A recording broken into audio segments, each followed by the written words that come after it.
10 signs of Nostradamus' prediction World War III has already begun. Fact check. Is it possible that the world has already entered a world war without the general public realizing it? Could World War III and the destruction that comes with it be on the horizon while the world observes and organizes fashion displays in nations that have been hit by the beginnings of a terrible war, Beirut, Lebanon? While the models strut down the runway in their flare dresses, the world's rulers prepare to destabilize the world through lethal weaponry, convoluted plots, and terrorism? Could the rising number of hate crimes around the world, such as the stabbing of a mosque-goer in the United Kingdom, the killing of Nabra in Virginia, and the slamming of a van on people leaving the mosque, be a precursor to more unrest? As terrifying as the prospect of the globe rushing into another battle is, we've assembled a list of indicators that show World War III has already begun, and those who deny it are only doing so because they're terrified of what a full-fledged acknowledgement would entail. While we read this list, which will undoubtedly give us goosebumps, the globe rejoices in sports, particularly baseball, football, and cricket. Has World War III started? 10 signs that World War III has already begun. 10. Blocks of power. Two power blocks are challenging and confronting each other, just as they were in previous major battles. On 1-1, Russia and China, along with their allies, are supporting Syria's Bashar al-Assad dictatorship. On the other hand, Turkey is backing the rebels, and the United States is aiding the rebels as well. In conspiracy, the US is supporting everyone against everyone, but on the page, it is also supporting the rebels. These two power blocks have turned Syria and Iraq into proxy war zones. Afghanistan has evolved into a proxy combat zone for India and Pakistan, both of which are backed by other major nations. Every country is dragged into the conflict in this way. Those who lack wealth fuel the conflict with men and schemes. 9. There are two types of Muslims, Shiites and Sunnis. Shias and Sunnis coexist throughout the Muslim world. The former has Russia's support, while the latter seeks help from the United States, not to mention the fact that both of these major countries are nuclear weapons states. Iran leads the Shia forces, while the Sunnis congregate around Saudi Arabia. On the surface, those nations that desire to remain neutral in the crisis, such as Pakistan and Qatar, fear economic boycotts and shutdowns, making it more likely that they will rally behind one side. The Middle East as a whole is currently on the verge of exploding. 8. The South China Sea is a large body of water in Southeast Asia. In Asia, China claims islands in the South China Sea, aggrieving smaller fast eastern countries like Brunei, Malaysia, the Philippines, and Japan, which are backed by the US. The area's gas and oil riches, as well as a secure passage for Chinese commercial ships, are on the line. China has yet to convert its economic might into political might, but if it does, would it be on the verge of a direct conflict with the United States? There have been rumors of US aircraft carriers and drones examining the waters near Chinese land, with the resulting ramifications being a tense political exchange between the two countries. 7. George W. Bush's signature.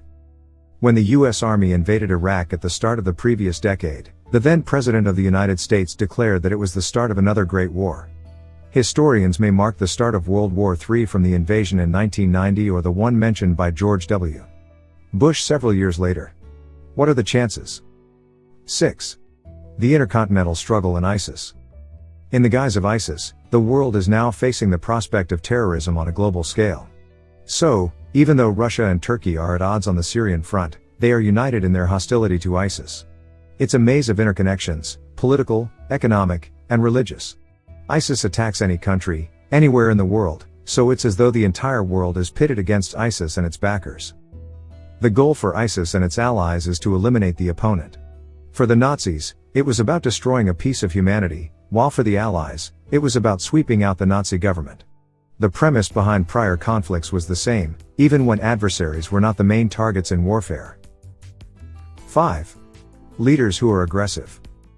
Today's world is dominated by a group of aggressive leaders. On one hand, there is the Twitter blaster, and in the middle, there are leaders who are unconcerned about what their threatening neighbors are doing or saying. We have leaders who will disobey all authorities to fulfill their military aspirations and leaders who are willing to safeguard their economic growth and worries at any cost. Territorial claims sparked great wars before the Third, and with Crimea hanging in the balance between Ukraine and Russia, strained ties aren't helping when it comes to war fears. Similarly, China claims the South China Sea and Taiwan, adding to territorial insecurity and restlessness. 4. The Arab Spring's unintended consequences. The Arab Spring, also known as the Arab Summer, saw some countries structure themselves towards democracy, such as Tunisia, others towards military dictatorship, such as Egypt, and others in total chaos, such as Syria and Libya. Nobody knows when these countries' situations will be under control.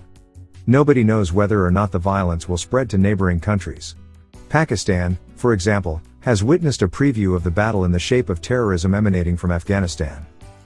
3. The world's helpless organizations. China, Russia, and Saudi Arabia, which are today's world leaders, make up the UN Human Rights Commission. Saudi Arabia leads the Muslim coalition against terrorism, China takes us nowhere peaceful with its assertive claims and economic goals, and Russia lurks in the Middle East's gloomy waters. Similarly to the League of Nations' failure to prevent World War II in the 1940s, the UN now appears impotent. 2. There is no longer a unipolar planet. The USSR could not keep up with Donald Reagan's goals, and the globe gradually drifted toward unipolarity, with Uncle Sam acting as the world's marionette strings. With China's growing economic might and technological capabilities, it could be staring the United States in the face in a matter of years. Could this result in a new Cold War? We only hope that the title of Cold War suffices with multipolar recognition. 1. The market with weaponry. The arms and weapons industry is one of the world's largest, with annual trade topping $1 trillion. Every year, the weapon trade exceeds the previous year's total. Weapons are employed for deterrent, but they can also be used to profit weapons merchants and manufacturers in the long run. Some theories claim that weapons sellers and manufacturers are the masterminds behind wars, orchestrating them to their advantage. What are the chances? We can only speculate on where they will spend their money if the world ceases to exist. On Thursday, February 24, 2022, Russian President Vladimir Putin declared war on Ukraine, calling it a military operation. Putin has also cautioned other countries not to intervene with Russia's actions, saying that doing so would have unprecedented consequences. Large explosions were seen in Ukraine's Kyiv, Kharkiv, and other places shortly after his statement. We are unconcerned about dying because we all have to die at some point. What concerns us is what we are leaving for future generations. How are we going to deal with them? Is there any area of the earth that man does not exploit today, from destruction to global warming? We have our doubts. What is dispute between Russia and Ukraine? When did Russia seize control of Ukraine? Russia and Ukraine are at war right now. The Russo-Ukrainian War broke out in 2014, following Russia's annexation of Crimea from Ukraine. Russia invaded Ukraine across a broad front in February 2022. Is the US allies with Ukraine? Yes. Ukraine is an ally of the United States. The United States has warm and strategic ties with Ukraine, and the success of Ukraine's transition to democracy and a thriving market economy is a priority for the US.